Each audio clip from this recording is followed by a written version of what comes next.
रहीम यार खान के इलाके मौजा सांगी से आपको अफसोसनाक खबर से आगाह किया जा रहा है। रहीम यार खान के इलाके मौजा सांगी से आपको अफसोसनाक खबर से आगाह किया जा रहा है, जो कि रहीम यार खान के इलाके मौजा सांगी का रिहायशी गुलाम कादर और खान मोहम्मद डूडी, जो कि उसका फिश फार्म मौजा सांगी में उसके घर के साथ मौजूद है, जो कि तकरीबन 2 एकड़ के रकबे पर मुहित है।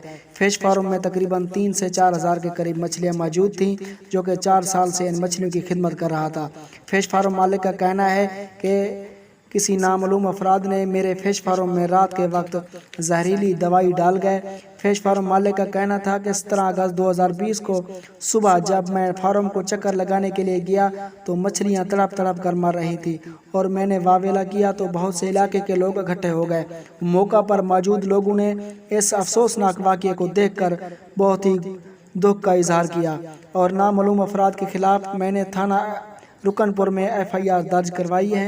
फिश फार्म मालिक का कहना था कि आला हुकाम इस वाक़ये का नोटिस लें, इस वाक़ये की तहकीकात कराई जाए। और फिश फार्म मालिक का कहना था कि मैं गरीब आदमी हूँ और मेरा गुजारा इसी पर था, हुकूमत मेरी मदद करे और आला हुकाम से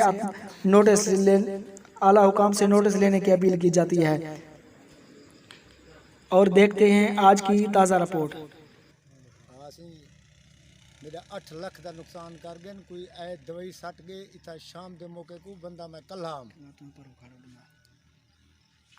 कल्हाम सवेले को भाट ढोक की मैं दुनिया को इतना गए सरवैम सारे इतना गए उम्मत देखने वाली ही मच्छी इतना तड़प तड़प ते मर रही है। मेरा 8 लाख का जरा मेरा नुकसान थी चुके। मैं गरीब बंदा।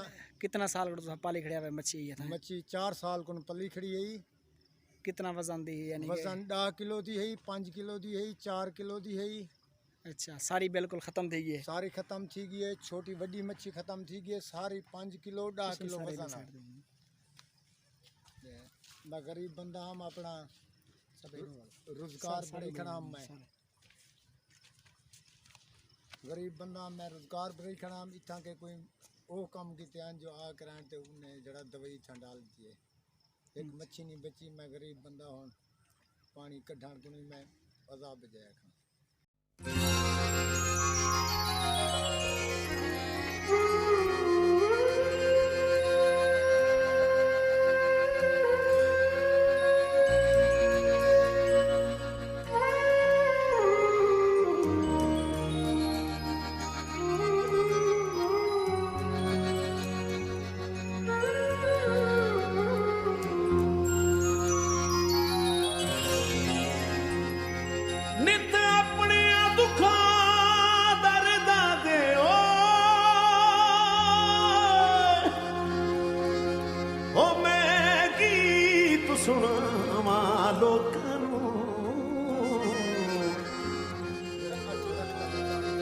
जड़ ला गए सजन दिल उते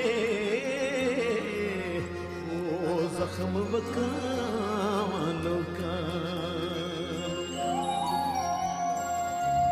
कदी साथ को भी वेला सी कदी साथ को भी वेला सी रस्ते पहुंचे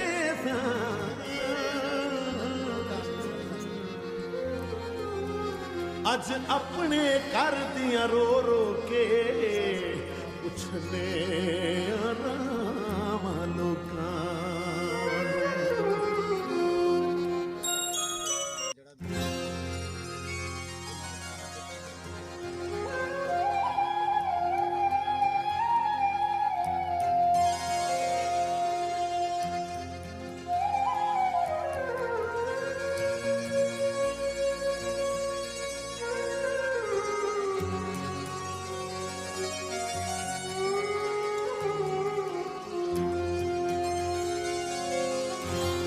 साडे प्यार दी बेड़ी डूब गई है, ओ सानू यार किनारा नहीं मिलिया।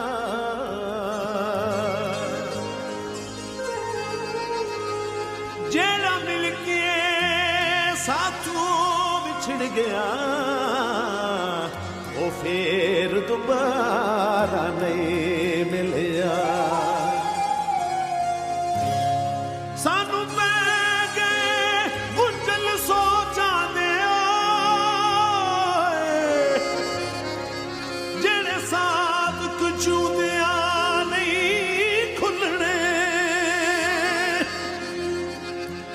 ਦਸੀਏ ਆਪਸ ਵਿੱਚ ਸਾਡੇ ਲੇਖਾਂ ਦਾ ਸਿਤਾਰਾ ਨਹੀਂ ਮਿਲਿਆ। ये थी आज की ताज़ा रिपोर्ट और आप देखते रहिए MSS HD न्यूज़ प्रोडक्शन।